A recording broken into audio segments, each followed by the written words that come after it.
Sighing slightly before moving, Ghost grunts as he exits the helicopter. He closes his eyes slightly due to the strong wind, feeling some dust hitting his face. His head hurt, and he quickly walked away, no longer be able to stand the loud noise that only made the situation worse. He wanted nothing more than food, water, and his bed at the moment. Ghost entered the facility being accompanied by some guards and even a medical team that had been standby to help him. But due to his commands, they decided to just accompany him instead of taking him lying to a stretcher. If something was pride, he would talk. He wouldn't need to worry about them carrying him in their arms. After walking for a few moments through the closed corridors, he stepped into the elevator and pushed one of the buttons, glancing at the medical staff as he entered. The doors closed and the elevator began to descend. At this moment, he took a few deep breaths. His eyes were heavy, his body ached, and it became increasingly difficult to stay awake. At his side, one of the women were there. The one member of the medical staff held out a bottle of water. He promptly drank, after thanking her softly, before drinking the entire contents of the bottle. The doors opened, and he took the first step out of the elevator. His blue eyes focused on the man in a suit just ahead, with his hands naturally behind his back, looking at him with that same punchable, neutral expression. Just got side, and he approached. "Good to see you again, Agent. I heard there were some problems on your mission," Williams said, and Ghost closed his eyes for a few moments as he felt a twinge of pain in one of his several wounds. The soldiers at the facility were not normal.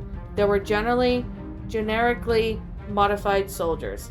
"They gave me some more trouble than I thought," he replied, trying not to grunt as he hurt his torso on the side with the small USB-like device into Williams' hands. "I sent the report to my men while I was in the helicopter, but I think you wanted to receive it in your own hands, right, sir?" he asked, shaking his head slightly. "If you'll excuse me, sir, I have to visit the medical wing," Ghost said, not wanting a response from his superior and walking past him at a dragging pace. "Actually, Agent," Williams' voice made him stop grudgingly, and the agent turned minimally towards him. "I've already read the report you sent. At least for the most important part, Frederick Downing is the involvement with the black market," Williams said, slowly turning to Ghost, who just remained motionless, listening to him. "The investigations have begun. We all know where he is. He is an important figure. Once they are completed, you will eliminate him in case the G-virus involvement is corrected. Well, you can only have 2 days to rest," Williams said, causing Ghost to slowly turn towards him. His cold blue eyes stared into Wesker's glasses. His jaw was locked and he clenched his fist in anger. 2 days of rest only? What, you wanted to kill him now? Ghost, however, faced the corridor ahead of him again and strained his posture slightly, trying not to make the displeasure next evident. "Yes, sir," he said, continuing his way towards the medical ward, listening to his heart beating hard in his chest due to both anger and the frustration running through his body. Sighing briefly, the blonde girl closes her bag contents of personal clothes and accessories, leaving it lying on her bed. As soon as she had done so, he had turned and walked over to a large mirror beside her bed, observing how she looked. To be quite honest, she never cared very much for men. Trendy clothes, makeup, not to mention that she was not going to a party but a mission. Her first solo mission, and she would have to be more nervous. Those weeks had went by quickly.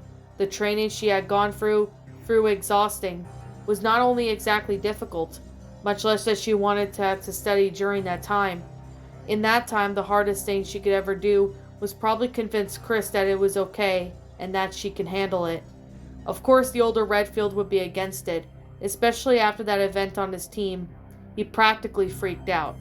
And even though she had already packed her things and reread the details of the assignment several times, he was still against it. She was sneaking out since he was still in high demand from the BSAA, so he wouldn't be there to babysit her and ground her in her own room. She understood his concern, and she really did, but he had nothing to worry about. The task was simple: to go to Harderville and to one of the TerraSafe headquarters partnership with the WP Corporation and escort a survivor of the bioterrorist attack that occurred some time ago. The name of the survivor was named Selena. She, as well as some of the other people there, was kidnapped by a bioterrorist group associated with Veltro. Some of the victims died as a result of the experiments performed on them, and those who she remained managed to escape. Until that day, no one exactly knew what happened. Despite the victims' accounts, the entire group, dozens of armed men, were mysteriously wiped out by two masked men. One of them had a gas mask, and the other one had red globes in the place of the eyes. The victim's nickname was La Mutura, which meant death, because of the red that seemed to glow and of the blood-stained clothes. The victims did not see much of him, and those who saw him did not want to look into his direction for long. The other one already had a different nickname. They observed the first hand of his abilities. They all said that they moved in the darkness, eliminating each man in complete silence and surreal speed. It seemed as if he teleported away each time the lights flashed. He disappeared and vanished, and they called him La Fantasma, which meant ghost. The only thing they knew about them was that they wore a dark military suit and dark masks, and they were ones responsible for freeing them. That's all. During that time, some of the victims had medical treatments, both physical and psychological, were released to go back into their homes. Others were traumatized and had to stay under the protection of TerraSafe for longer. Not just for all the deaths they saw and the horrible things they had witnessed, but for kidnapping itself and the abuse and humiliation they had suffered. Selena, for example, had lost her entire family when she was kidnapped. Her mother was used some sort of kind of lab rat, damaged her mind too deep, and she had spent a lot of time in rehabilitation. Sherry swallowed some saliva as she remembered the girl's records. These days were doing well, and she was quite reserved, a little quiet, a little cold at times, but she was doing much better than they found her with the other victims. The blonde girl shook her head. Selena was a short girl with brown hair, dark eyes. Sherry sympathized with her, and she, even though through a traumatic situation so young, she was in her late nines when she was found. She turned 12 3 days ago. Shaking her head, the young woman walks towards her bed, but stops when she hears three knocks on the open door. Sherry turned around, and her light blue eyes had faced Claire, with both the hands in the pockets of her jacket and a small smile on her face. "Ah, my little girl's turned into a young lady. She's even going on missions on her own already," she said, a bit dramatically in the clear amusement, making Sherry a point in rolling her eyes and making that small grimace. "I hate it when you talk like that," she complained. In response, Claire just laughed. "But I like it. Deal with it," the woman said, and Sherry stuck out her tongue in response, walking back towards her bag on the bed. "So all set, and are you ready?" Claire asked, looking at the small watch present on her wrist for a few moments. "Yeah, everything is set. And yes, I'm ready. It's not like it's going to be anything difficult. There's not much difference from traveling alone. And by the way, you're going too," Sherry said, picking up her suitcase and walking towards her bedroom while being watched by Claire's ever-watchful eyes. "Yes, I will, but I will only share the plane. The rest of the mission's on you," Claire said, locking the door to Sherry's room and walking the girl through the large living room of the apartment. They both lived together, and they had been at a military compound for a while.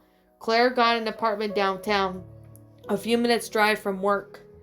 "Claire, you'll be less than 1 km, a little over, for 0.600 miles away.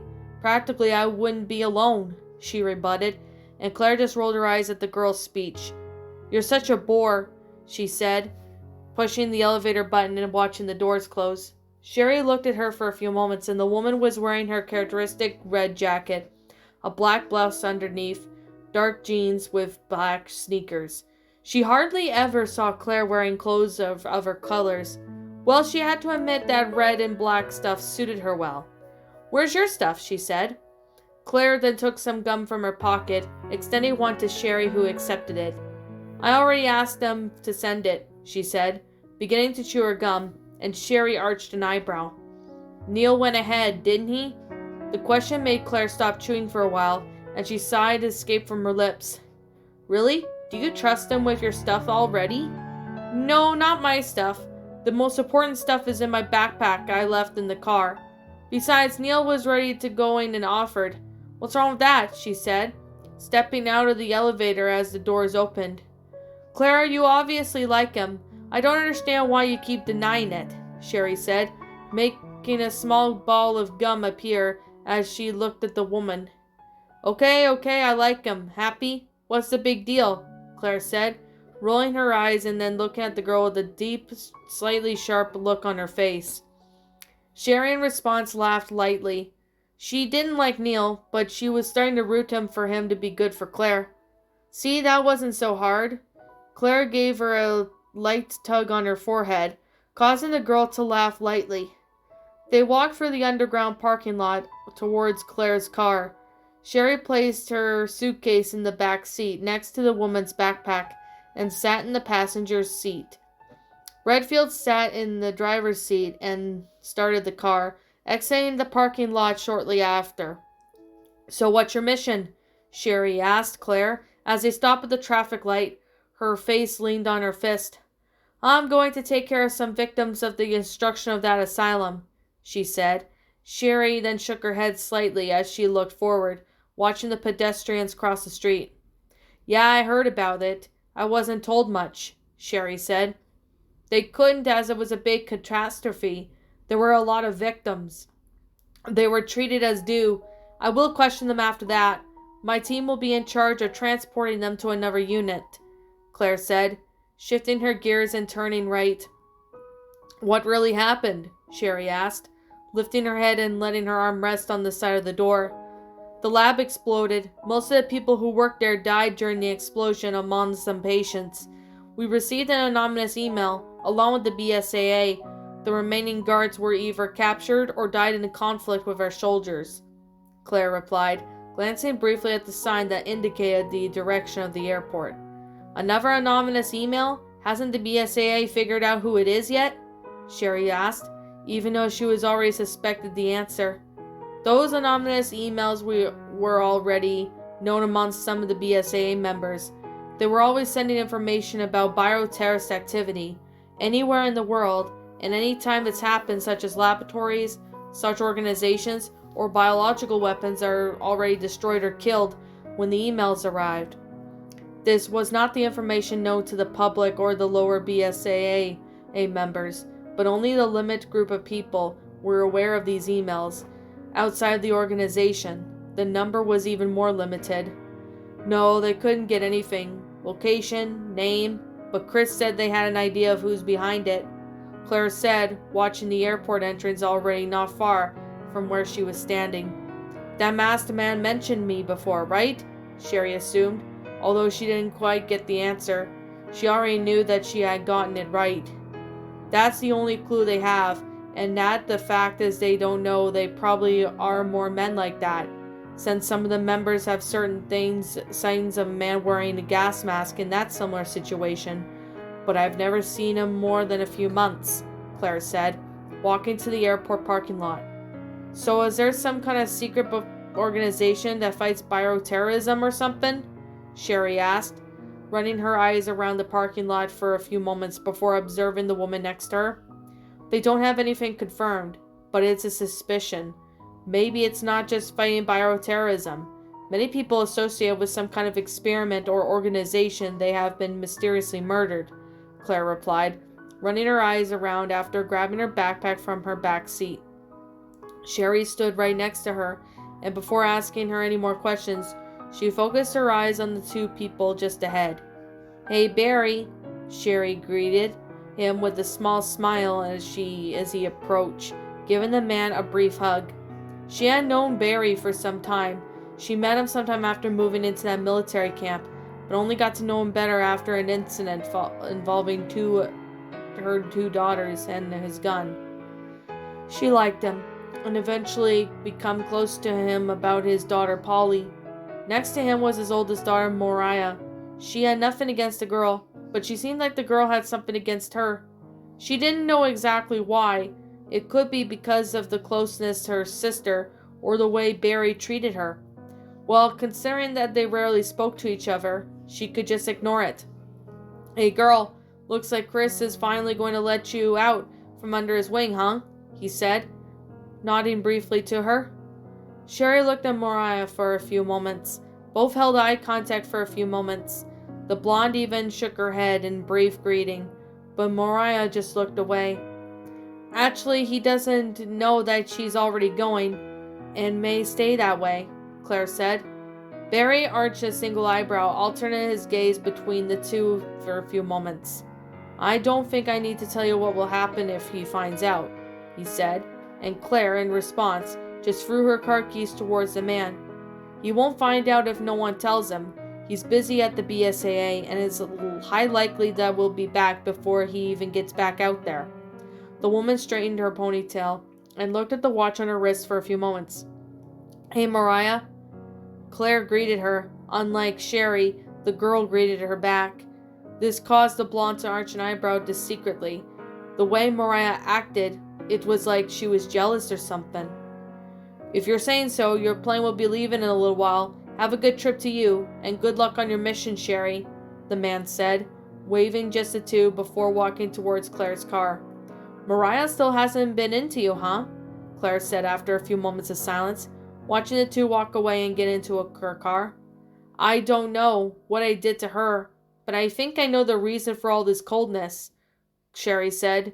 Shrugging, she turned away and walked to the airport, followed by Claire. Claire, for her part, didn't answer, but deep down she agreed with Sherry. She also had her suspicions. They both walked around towards the boarding area.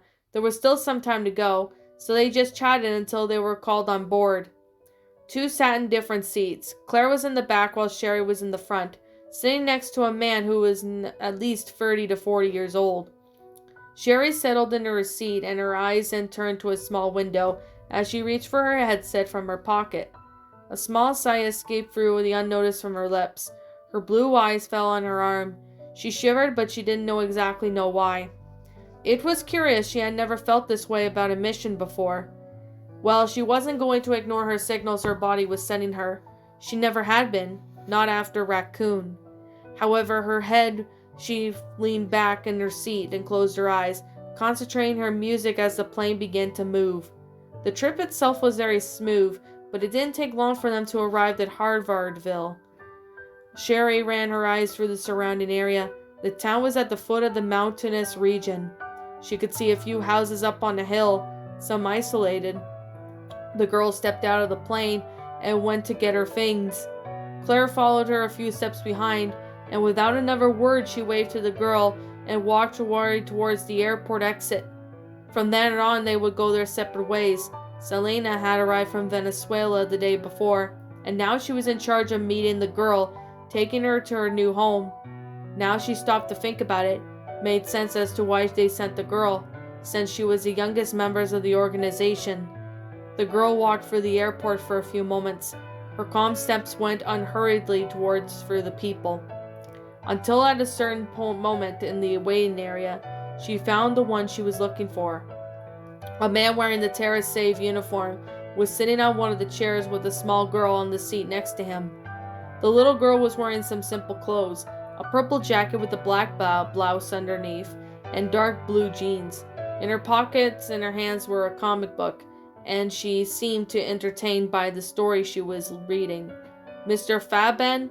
she asked, and the man looked at him for a few moments, standing up shortly after acknowledging it. "Miss Sherry, huh? As young as you look in the pictures," he said, extending his hand to shake Sherry's. "I'm hoping everything went well on the trip." "Yes, everything went fine indeed. And the trip, it wasn't even that far," she said, shifting her own eyes to Selena, who was now staring at her with a certain amount of curiosity mixed with a bit of coldness. "You must be Selena. I'm Sherry. I'll be your escort for today, she said, extending her own hand toward the girl. Selena in turn stared at her for a few moments, until she accepted the handshake. That's nice. I'm told that you're good with children. You must have read her report.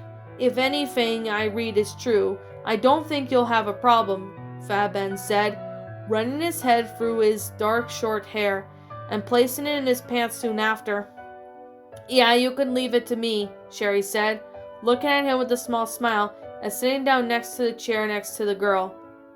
Alright, okay, we just gotta get off the plane while I'll go.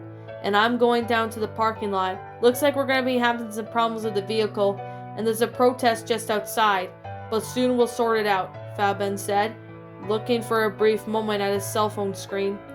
Okay, no problem, anything. We'll go for a walk. There must be something in here interesting at the airport, the girl said. After a small nod, the man turned and started walking towards the parking lot. Sherry leaned back in her chair and arranged her suitcase behind her, his blue eyes focused on the girl. You like comics, huh? She began, leaning slightly towards the girl. What's your favorite comic? Selena didn't look at her for a few moments, but she was silent for a little while, perhaps thoughtful of what she said or she should answer or not. I don't have a favorite. I haven't read many, but I like Marvel, she replied, low but loud enough for Sherry to hear. I like Marvel too, even though I haven't really read that many superhero comics, Sherry said, crossing her legs and resting her arm on her knee. Which ones do you like then? Selena asked, looking away from the comic. Regardless, I like the Walking Dead comics, Sherry said. Selena blinked a few times from her eyebrow, arching some curiosity. But is it scary? The girl asked, and Sherry shook her head, laughing lightly. Nah, it would be scary if zombies ran, or if the creatures had been besides zombies. I like it because it shows ultimately the dangerous being of humans. The zombies have been killed by many people, yes, but they are slow, sluggish, and predictable. People, on the other hand, the biggest conflicts they've seen is against people, Sherry explained, looking at the people walking through the waiting area. Her eyes then moved to one of the several televisions set up there, and the news reports showed the protest was taking place just outside the airport. Apparently the senator, as important as it was to the city, had just arrived at the airport. He was suspected of financing bioterrorist attack in India, a large corporation controlled by the city, the WP Corporation. Selena next to her bowed her head, staring again at her comic book, with her mind far from the story in her hands. How old are you? Selena asked. Sometime later, her brown eyes staring in Sherry's blue ones. 18, she replied. You look younger. Aren't you just a kid? Selena asked, causing the blonde to arch an eyebrow. A kid? No. Don't be fooled by appearances, she said. But I heard some men say that child was coming to take care of another child, she said, and Sherry arched an eyebrow. She crossed her arms and leaned her hair back on the chair, looking at the television thoughtfully. Is that so? Well, the only child here is you. You came to take care of me, huh? She joked, glancing at the small smile that her little girls gave. I'm not a child, Selena said. Oh, yes, you are, Sherry replied. No, I'm not. I'm a preteen. It's different, Selena retorted, and Sherry laughed, and amused by the girl's manner. Before she could say anything, however, Sherry felt a bad feeling growing through her chest. Her skin tingled and a shiver ran down her spine. The young woman ran her eyes through the back, and when she heard a certain commotion happening, some men in suits were surrounding the short man in cap, and the other clothes she was wearing certainly at someone at some point, although she couldn't see the face. In front of them was a man protected what surely is by his guards. Other men were slowly walking towards them. Sherry's eyes widened slightly as she stood up slowly, looking intently at the man as if to make sure that her eyes were seeing this correctly. Sherry's eyes widened slightly as she stood up slowly, looking intently at the man as if to make sure that her eyes were seeing this correctly. Blood dripped on the ground as the man walked. His skin was gray and his head was still down. His red jacket was beaten. His pants were dirty. His shoes had blood on them. He looked as if he had just come out of some kind of fight. Sir, I told you not to come any closer, one of the security guards said, his hand on the handle of his gun as he adopted a defensive stance. Just behind the man in the red jacket, a policeman quickly approached. Sherry fought about yelling at him to back off. She moved one step towards the situation, opened her mouth to alert the policeman. However, it all happened too fast. At the moment the officer touched the man's shoulder, the guy suddenly turned and threw himself against the officer, biting his neck hard and tearing up a piece of his flesh. In the blink of the eye, chaos began. The cop's scream got the attention of the people in the crowd, which served as a trigger for the other attacks to happen, and more people began to be attacked. Shit, Sherry muttered, walking towards Selena and pulling the girl by the arm, standing just in front of the girl in the form of protection. Shots began to be fired. Sherry felt Selena squeeze her tightly as she heard the first shot. People had begun to run in desperation, trying to find to escape the chaos quickly that spread from place to place. Hold on to me, okay? Sherry said to the girl, still holding her arm tightly as she felt the girl tighten her embrace. She began to move through the people as fast as she could towards the parking lot. It was likely that Fairbairn had gone back inside the airport to get them. But there was also a chance into the parking lot was also attacked. Till some people bumped into them as they walked, but Sherry kept going on their way, until she heard certain footsteps. Not that it was something that could catch her attention, but given the amount of people who were trying to run to safety. However, along with the footsteps, she could hear growls quickly approaching. Before she could even turn around, he was thrown to the ground so hard after something crashed against her body. The woman screamed and in reflex put her arms around her body. Her blue eyes stared at the creature that had fallen on the floor. It was a man, or rather had been a man. He growled and he tried to bite her ferociously. His eyes were different from the other zombies. They were red and thin, almost imperceptible in membrane. His teeth were slightly elonged and stained with blood. His hair was split in half. His head was deformed, as if his skull was either lengthening or destroyed itself. On its hands were its claws instead of nails. The thing was corpulent and much stronger than an average person. Sherry could feel. The girl lifted her legs and pressed her knee against the thing's throat. From her waist, she took a knife and stabbed it into the side of the man's head. She quickly pushed the dead body aside and stood up. The hand grabbed the handle of her knife quickly. Her eyes searched for the girl, who was no longer near her. Selena! She shouted for her, looking everywhere out of sight for the girl. Selena! Sherry began to move, becoming more and more desperate over the girl's disappearance. Until a few moments she saw the girl near the bathrooms, where they were quickly started running towards her. The girl seems to be trembling, even from the distance. Sherry could tell. She kept her arms over her ears and was cowering. Attention, everyone! Still remain in the terminal? Please leave in the building immediately. The voice in the loudspeaker echoed through the chaos. Sherry felt a chill ran through her spine, and her eyes caught sight of the girl's silhouette of the plane looking towards the terminal. She gritted her teeth and ran as fast as she could towards the girl. The plane was approaching even faster. The moment the windows and the concrete walls were shattered, Sherry grabbed the little girl by the waist that had covered her with her own body. The whole floor shook. They both unbalanced and fell, with Sherry still protecting the girl. Concrete and debris was hurled violently everywhere, and Sherry could only grunt as she felt something hit her head hard, leaving her stunned. The plane dragged for a few meters. The destruction caused by the crash spread out through the ceiling and began to collapse as well. Fire began to spread through of what was left. A cloud of dust and smoke spread through the terminal. Sherry gritted her teeth. Her vision was blurred. She couldn't speak and could hardly reason straight. Selena, shaking her frightened, realizes the tightness around her body was gone and stands up. She runs quickly through her eyes in the direction around her. She didn't know what to say or how to react. She only knew that she felt fear and despair speeding as she saw the blood, fire, destruction, and a few bodies were still moving. Bad memories permeated through his mind, but he disappeared as soon as Sherry's condition. A scream escaped her throat. On the side of the blonde's head, Her skull was slightly deformed. Her right eye was bulging out of her face.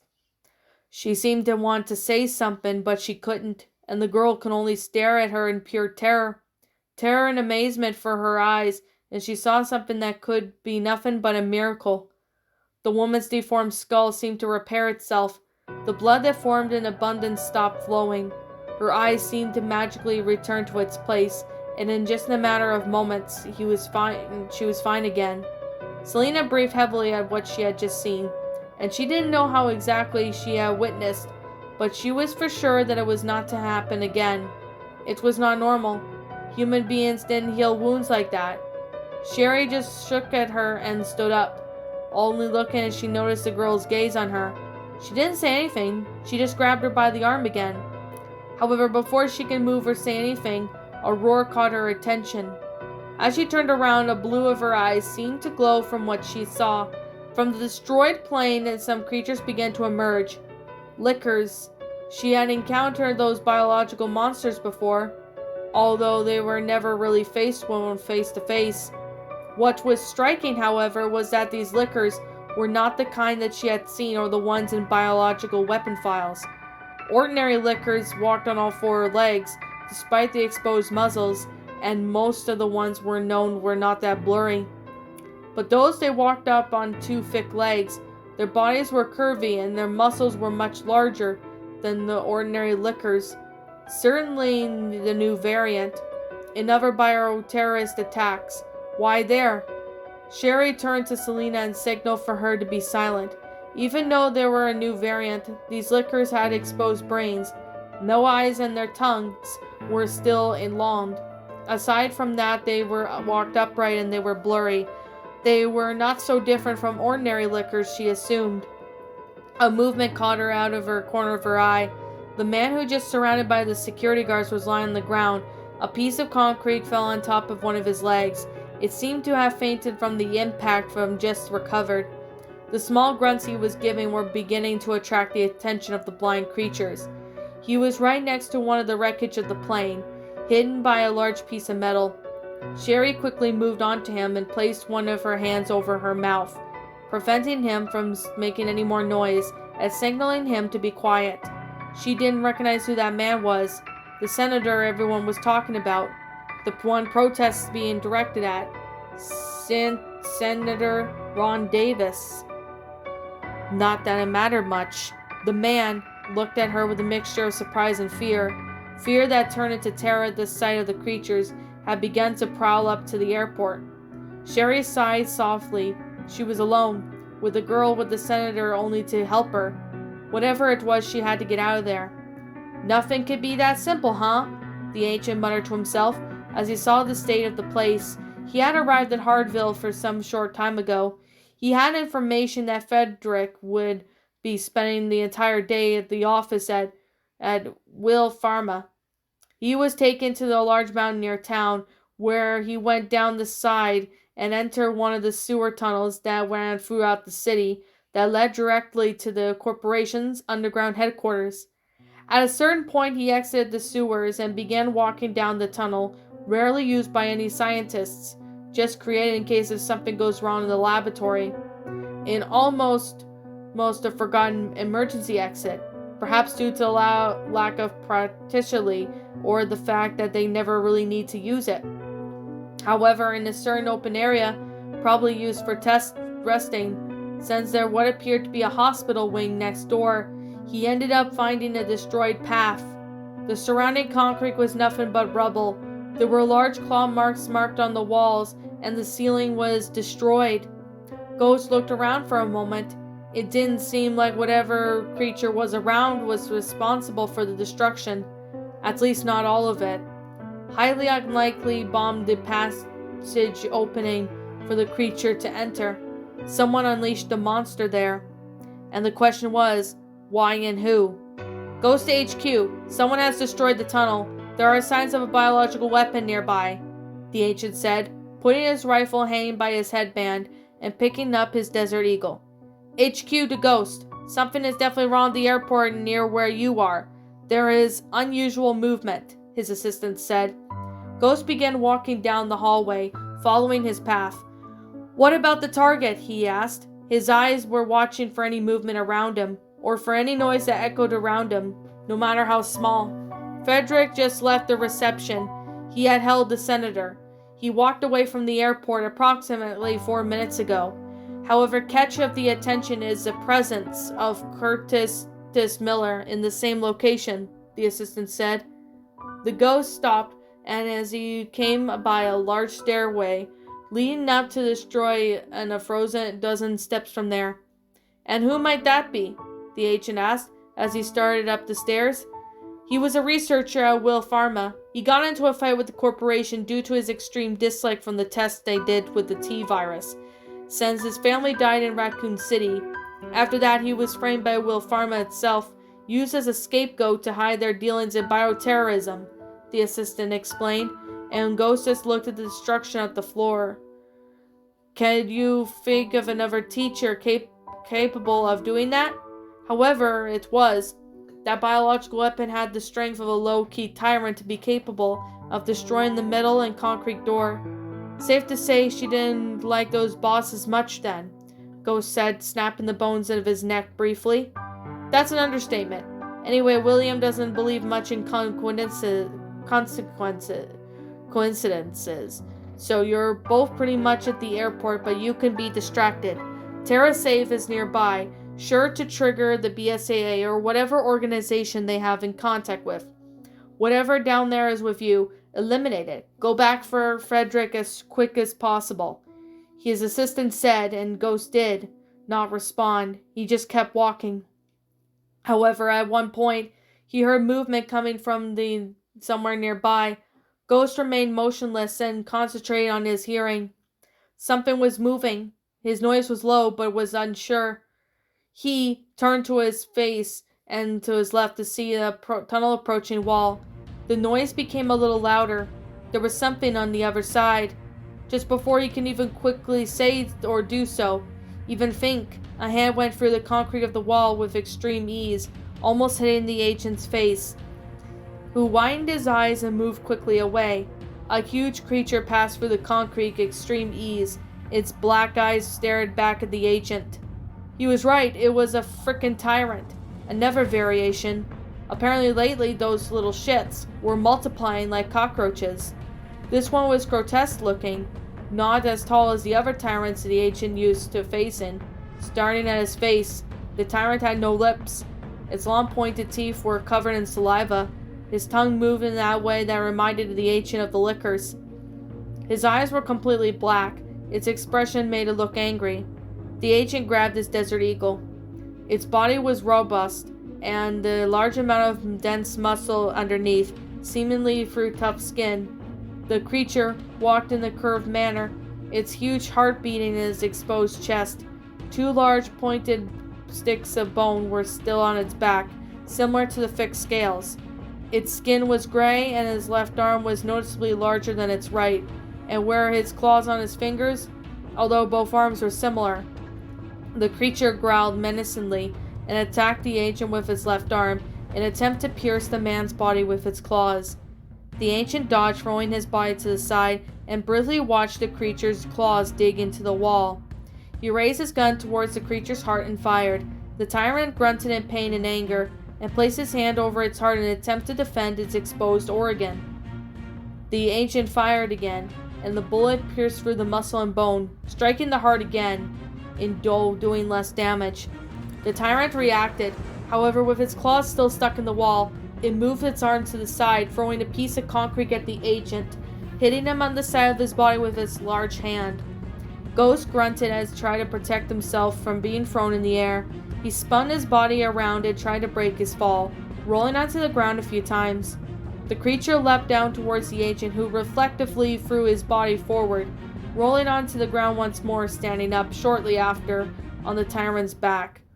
The ancient grabbed the grenade from his tactical vest and pulled the pin. The monster stood up and turned towards the agent, who again raised his gun and fired towards the exposed heart. The tyrant put its left hand in front of the form of protection and began to run towards the agent, who in turn threw the grenade on the ground and ran against the wall along the wall, destroyed by the monster.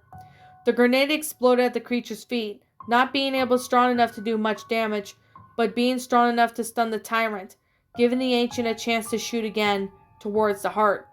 However, this creature had some form of intelligence. As soon as the ancient raised his gun, the tyrant turned on its back and let the bullets extremely resist its skin. Although the bullets certainly passed through the skin and muscle, they could do not much damage, since they did not hit its weakness.